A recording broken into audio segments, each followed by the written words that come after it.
नमस्कार,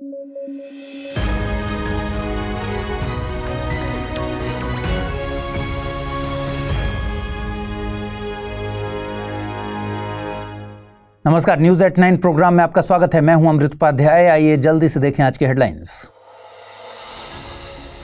31 अक्टूबर को मना विश्व शहर दिवस। Youth climate change makers catalysing local action for urban sustainability रखी गई थीम। पश्चिमी देशों से अलग है भारत का शहरीकरण। प्रसिद्ध अर्थशास्त्री विवेक देबरॉय का हुआ निधन। EAC-PM के थे अध्यक्ष, कई समितियों में रहे थे शामिल। और भारत ने किया national biodiversity strategies and action plan 2024 to 2030 पेश। CBD की COP16 में किया गया जारी। कुनमिंग मॉन्ट्रियल के मुताबिक है NBAP।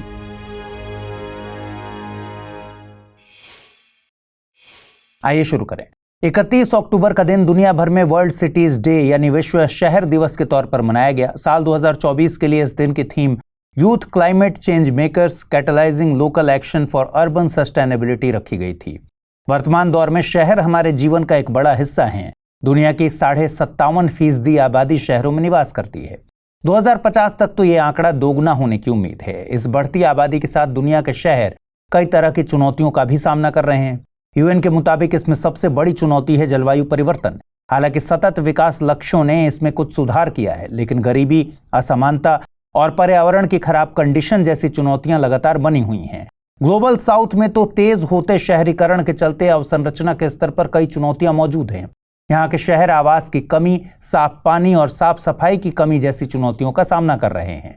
ग्लोबल साउथ में आमतौर पर वे देश शामिल होते हैं जिन्हें विकासशील देशों की श्रेणी में रखा जाता है।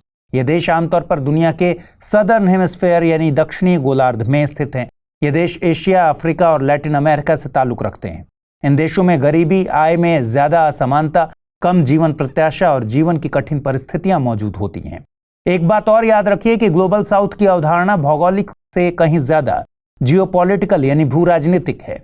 ग्लोबल साउथ के दो बड़े देश भारत और चीन तो पूरी तरह से उत्तरी गोलार्ध में ही स्थित हैं। भारत तो ग्लोबल साउथ के मुखिया के तौर पर भी सामने आता है। भारत में शहरीकरण की बात करें तो ये ग्लोबल नॉर्थ के देशों से काफी अलग है। भारत का शहरीकरण अलग क्यों है, ये समझने के लिए हमें पहले पश्चिमी देशों के शहरीकरण को समझना होगा। पश्चिमी देशों में शहरीकरण ने औद्योगिकरण को फॉलो किया है, मतलब वहां पहले औद्योगिक क्रांति आई, इसके बाद ग्रामीण क्षेत्र के श्रम बल को इसने एब्जॉर्व किया। इसके अलावा वहां शहरीकरण सस्टेनेबल रहा क्योंकि उपनिवेशों से भी आर्थिक योगदान हासिल हुआ। अर्थशास्त्री उत्सा पटनायक के मुताबिक औपनिवेशिक शासन के दौरान अकेले भारत ने इंग्लैंड की अर्थव्यवस्था में $45 ट्रिलियन से ज्यादा का योगदान दिया था। इसके उलट भारत का शहरीकरण गरीबी से प्रेरित है, मतलब गांवों में बढ़ती बेरोजगारी और अवसरों की कमी लोगों को शहरों की तरफ पलायन करने को मजबूर करती है। भारत में गांव से शहर और शहर से शहर दोनों तरह के प्रवास दिखते हैं। कोविड के दौरान जब लोगों ने शहरों से गांवों की तरफ पलायन किया तो भारत के शहरों की अवसंरचना की खस्ता हालत सबके सामने आ गई थी। विश्व बैंक के अनुमान के मुताबिक भारत की लगभग 40% आबादी शहरी क्षेत्रों में रहती है। भारतीय शहरों के सामने स्थानीय नियोजन, जलवायु परिवर्तन, बड़े पैमाने पर पलायन, बढ़ती असमानता और सामाजिक अलगाव जैसी चुनौतियां मौजूद हैं। भारत में अर्बन प्लानिंग एजेंसीज दो मुख्य मुद्दों का सामना करती हैं। पहली कमी है अर्बन प्लानिंग के स्तर पर। ये प्लान्स आउटडेटेड हैं और जनसंख्या वृद्धि के लिहाज से तैयार नहीं किए गए।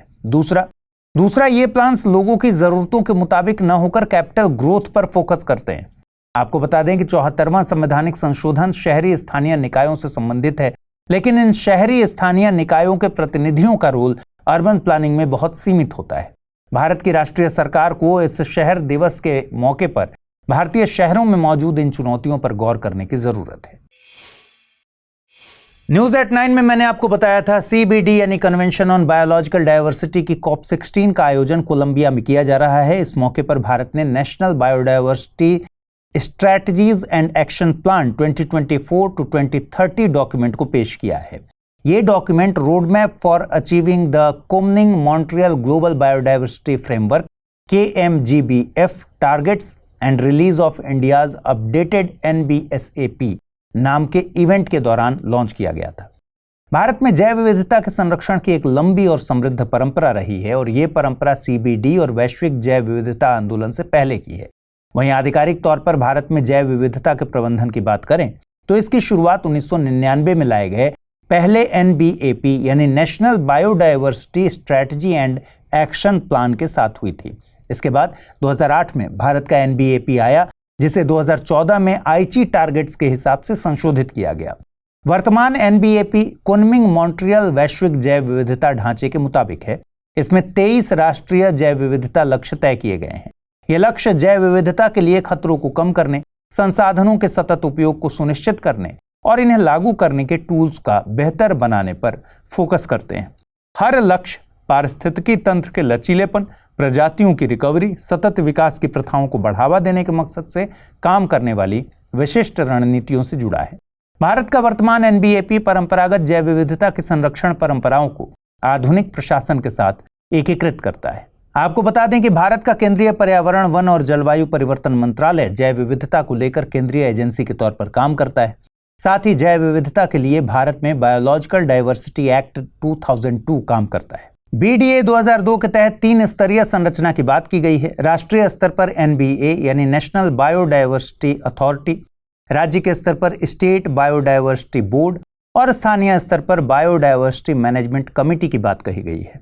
NBA का गठन एक्ट के तहत साल 2003 में किया गया था।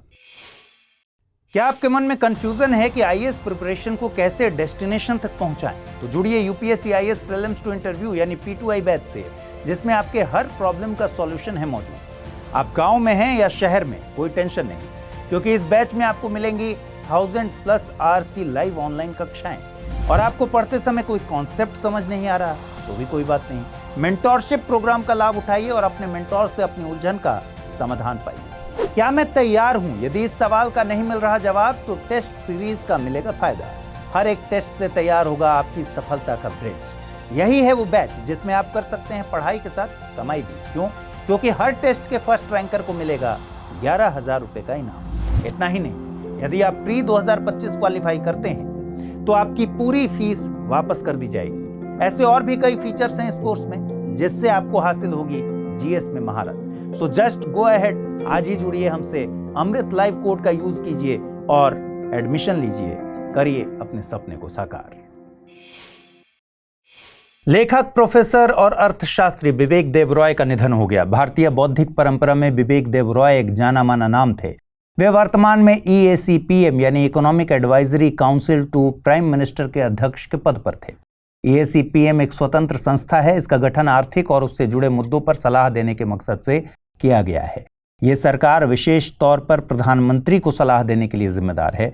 वे साल 2019 तक नीति आयोग के सदस्य भी रहे थे। वे संस्कृत के स्कॉलर थे। उन्होंने भगवत गीता, वेद, रामायण और महाभारत का अंग्रेजी भाषा में ट्रांसलेशन किया था। इसके अलावा वे पुराणों को ट्रांसलेट करने के एक प्रोजेक्ट पर भी काम कर रहे थे जो कि अब अधूरा रह गया है। वे वित्त मंत्रालय के expert committee for infrastructure classification and financing framework for Amrit Kaal के अध्यक्ष रहे थे। कई तरह के सुझावों के लिए मशहूर रहे विवेक देव रॉय तब चर्चा में आए जब उन्होंने एक निश्चित सीमा के ऊपर कृषि आय पर कर आरोपित करने की बात कही थी। उन्होंने ये सुझाव देश में टैक्स बेस को बढ़ाने के मकसद से दिया था। देखिए, भारत में कृषि आय को आयकर अधिनियम 1961 की धारा 10(1) के अंतर्गत आय कर से छूट दी गई है। यह कर छूट बिना किसी सीमा के लागू होती है, जिससे किसान बिना कोई आय कर चुकाए अनलिमिटेड कृषि आय अर्जित कर सकते हैं। अहमदाबाद स्थित फिजिकल रिसर्च लेबोरेटरी भौतिक अनुसंधान प्रयोगशाला की इंटरनेशनल टीम ऑफ साइंटिस्ट्स ने हमारे सौर मंडल के बाहर एक एक्सोप्लैनेट की खोज की है। ये एक्सोप्लैनेट पृथ्वी से 5 गुना बड़ा है और 60 गुना भारी है। इस एक्सोप्लैनेट का 87% हिस्सा लोहे जैसी धातुओं का बना है। वहीं सतह का तापमान 1200 डिग्री सेल्सियस के आसपास है। इस तापमान से एक बात साफ है कि यह पृथ्वी की तरह रहने के लायक ग्रह नहीं है। इसे TOI 6651b नाम दिया गया है। इसकी खोज राजस्थान के माउंट आबू में स्थित पारस-2 यानी PRL advanced radial velocity Abu sky search के जरिए की गई है। पारस-2 एक उच्च तकनीक वाली टेलीस्कोप है। TOI 6651b सूर्य से करीब 690 प्रकाश वर्ष दूर है। हालिया खोजा गया एक्सोप्लैनेट नेपच्यूनियन डेजर्ट में स्थित अब तक का चौथा एक्सोप्लैनेट है। नेपच्यूनियन डेजर्ट से मतलब है उस स्थान से जो उन तारों के नजदीक स्थित होता है जिनके पास नेपच्यून आकार के ग्रह नहीं है। आपको बता दें कि हमारे सौर मंडल के सूर्य के अलावा किसी दूसरे सौर मंडल के अन्य तारे के परिक्रमा करने वाले ग्रहों को एक्सोप्लैनेट कहते हैं। एक्सोप्लैनेट को हिंदी में कहते हैं बाह्य ग्रह। ये हमारे सौर मंडल के बाहर मौजूद होते हैं। यूनिवर्स टुडे के मुताबिक अभी तक 5200 के करीब एक्सोप्लैनेट खोजे जा चुके हैं। इनमें से कुछ तो हमारे सौर मंडल में मौजूद बृहस्पति और शनि की तरह बड़े आकार के हैं और कुछ पृथ्वी की तरह छोटे। जाहिर सी बात है, इनमें पृथ्वी की तरह जीवन की स्थितियां मौजूद नहीं है। कई बार वैज्ञानिक इन्हें एलियन वर्ल्ड भी बुलाते हैं। एलियन वर्ल्ड मतलब जिस दुनिया के बारे में हमें जानकारी बहुत कम है। तकनीक में हो रही लगातार प्रगति के साथ पृथ्वी के बाशिंदे बहुत जल्द इस एलियन वर्ल्ड के बारे में ज्यादा जानकारी जुटा सकेंगे। आइए देखें आज का टर्म ऑफ द डे। आज का टर्म ऑफ द डे है ट्विन ट्रांजिशन। ट्विन ट्रांजिशन में माना जाता है कि तकनीक और डेटा का प्रयोग करके सतत विकास किया जा सकता है। इस अप्रोच में डिजिटाइजेशन और सस्टेनेबिलिटी को अलग अलग नहीं देखा जाता, बल्कि इन्हें साथ में लाकर सतत विकास के लक्ष्य को पूरा किया जा सकता है। ट्विन ट्रांजिशन अप्रोच का सबसे बेहतर उदाहरण कोविड के दौर में रिमोट वर्किंग का चलन था। इससे ट्रांसपोर्टेशन के कम होने से प्रदूषण में कमी आई, तो वहीं इसे संभव बनाया डिजिटल अवसंरचना ने। बिना इंटरनेट के रिमोट वर्किंग जैसी संकल्पना कभी भी साकार नहीं हो पाती। आइए देखें आज के रैपिड न्यूज में क्या है खास। ISA यानी इंटरनेशनल सोलर अलायंस के 7वें सत्र का उद्घाटन आज नई दिल्ली में हुआ। इसका आयोजन भारत की अध्यक्षता और फ्रांस की सह अध्यक्षता में किया जा रहा है। इसमें 120 सदस्य देशों के प्रतिनिधि, भागीदार संगठन और हितधारक हिस्सा लेंगे। 3 दिनों तक चलने वाली इस सभा में ऊर्जा पहुंच, सुरक्षा और खासकर उन क्षेत्रों पर चर्चा होगी जहां ऊर्जा की कमी है। ISA भारत और फ्रांस की सहयोगात्मक पहल है, जिसका मकसद सौर ऊर्जा को बढ़ावा देकर जलवायु परिवर्तन से निपटने में देशों की मदद करना है। वर्तमान में 100 से अधिक देश इस पर हस्ताक्षर कर चुके हैं, जिनमें से 90 से अधिक देशों ने पूर्ण सदस्य बनने के लिए पुष्टि की है। पहले एशियाई बौद्ध सम्मेलन का आयोजन 5 से 6 नवंबर को नई दिल्ली में किया जाएगा। इसका आयोजन संस्कृति मंत्रालय और अंतर्राष्ट्रीय बौद्ध महासंघ द्वारा किया जा रहा है। राष्ट्रपति द्रौपदी मुर्मू इस कार्यक्रम में मुख्य अतिथि के रूप में मौजूद रहेंगी। सम्मेलन की थीम एशिया को सुदृढ़ बनाने में बुद्ध धम्म की भूमिका रखी गई है। सम्मेलन में विभिन्न बौद्ध परंपराओं के संघ नेता, विद्वान आदि शामिल होंगे। इस सम्मेलन का मकसद संवाद को बढ़ावा देना और बौद्ध समुदाय की समकालीन चुनौतियों पर चर्चा करना है। केंद्र शासित प्रदेश जम्मू और कश्मीर की विधानसभा के पहले स्पीकर के तौर पर अब्दुल रहीम राथर को चुना गया है। दरअसल जम्मू कश्मीर विधानसभा का सत्र 6 साल के अंतराल के बाद शुरू हुआ है। यह सत्र जम्मू कश्मीर के पुनर्गठन के बाद पहली बार आयोजित हुआ है। अब्दुल रहीम राथर नेशनल कॉन्फ्रेंस के वरिष्ठ नेता हैं और 7वीं बार विधायक बने। वे पहले भी जम्मू कश्मीर राज्य की विधानसभा में स्पीकर रह चुके हैं और 2002 से 2008 तक उन्होंने विपक्ष के नेता का पद संभाला था।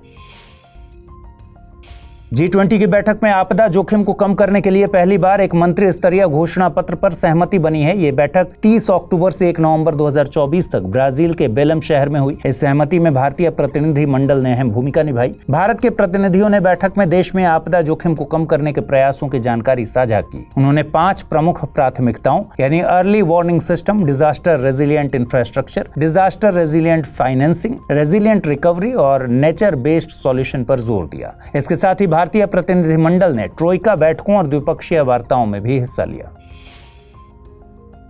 2 नवंबर को भारत और अमेरिकी सेनाओं के बीच संयुक्त सैन्य अभ्यास वज्र प्रहार अमेरिका में शुरू हुआ। ये दोनों देशों के बीच आयोजित होने वाले इस अभ्यास का 15वां संस्करण है, जो 22 नवंबर तक चलेगा। इस अभ्यास का मकसद दोनों देशों की सेनाओं के बीच सैन्य सहयोग को बढ़ाना, संयुक्त अभियानों में सुधार करना और विशेष रणनीतियों को साझा करना है। इस संयुक्त अभ्यास का पहला संस्करण 2010 में आयोजित किया गया था। तब से लेकर अब तक यह अभ्यास हर साल दोनों देशों के बीच बारी बारी से आयोजित किया जा रहा है।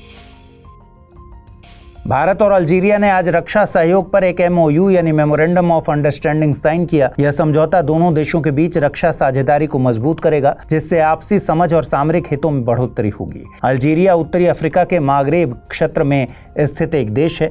इसे आधिकारिक तौर पर people's democratic republic of Algeria कहते हैं। यह भूमध्य सागर के तट पर स्थित है। इसकी सीमा ट्यूनीशिया, लीबिया, नाइजर, माली, मॉरिटानिया और मोरक्को से लगती है।